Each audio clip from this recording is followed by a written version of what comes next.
Now, a mate of mine is a big fan of yours, Harold Hillman, executive coach. Claire Hicks, she works in a brewery. She said you're amazing. I love Claire. Oh, do you? I do. Yeah. Yeah. I love her Fantastic too. person. Yeah, no, she is. She's a lovely, lovely lady.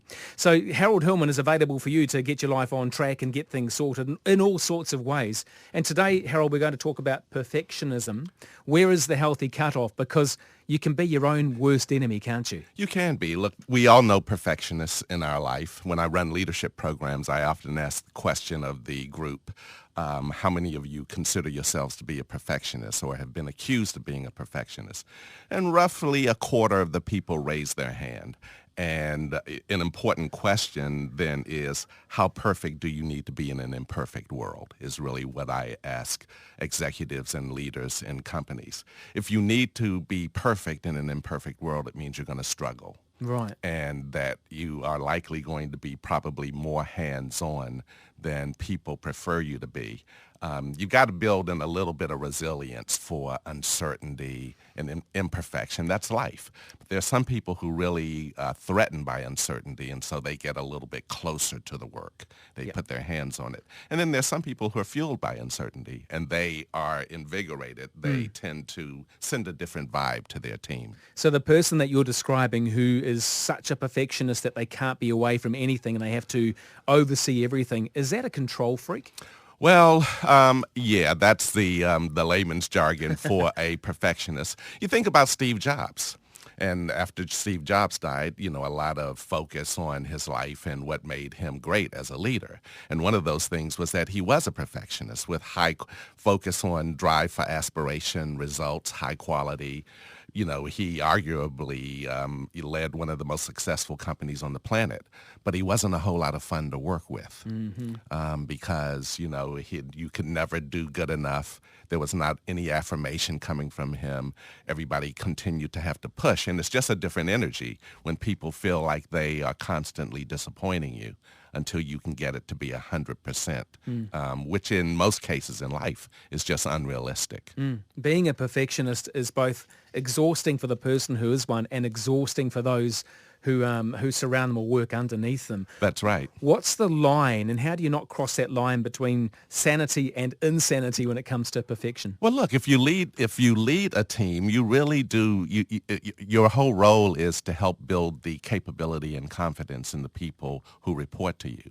So if you are inclined to keep your hands in on everything because you get anxious when you're not close to the detail, what you're doing, it's not intentional, but what you're doing is you're basically sending a message to them that you don't trust them. It gets inferred as a lack of trust. And so people then just start to hand stuff to you. I often say to leaders, if you're the last person leaving the office every day, chances are you're sending the message to your team that they should push stuff up to your desk because you need to see everything and sign off on everything. And the message is, I don't really need any of you all because I'm going to be across every little detail, which is disempowering when we think about people being engaged at work. We want them to feel that they actually can help us think through some things. A perfectionist tends to send off the vibe, your thinking is not needed because I've got this, I'm across this, I'm across everything, I'm in every meeting.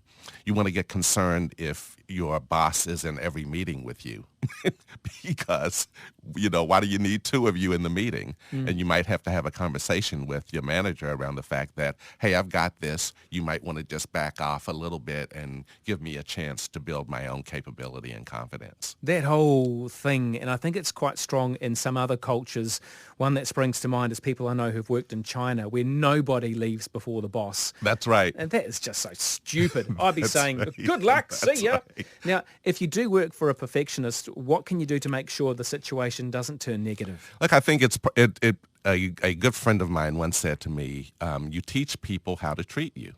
And that is, your boss is not a mind reader. And if they are inclined to be a bit more controlling, wanting to be across things, and you start to feel unempowered, then you should sit down with your boss. And, you're both adults. It's an adult-to-adult conversation.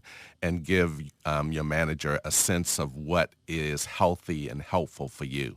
and that you don't need a whole lot of direction, that you like to know what the parameters are and be able to check in with them.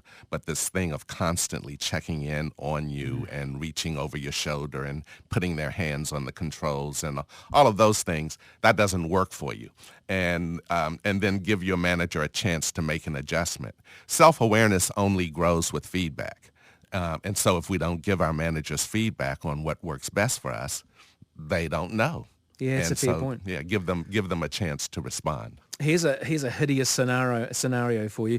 Can you imagine working for a perfectionist and then heading home to live with a perfectionist? Yes.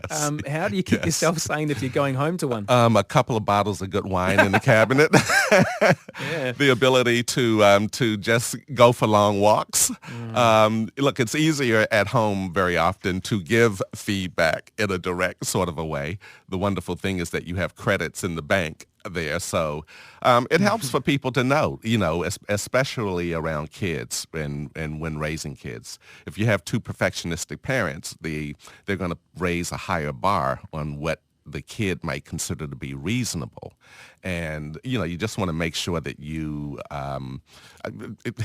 in a scenario at home, often the case is just giving the person a little bit of room, but also giving the person a bit of feedback that maybe people are experiencing them a little bit more negatively than positively.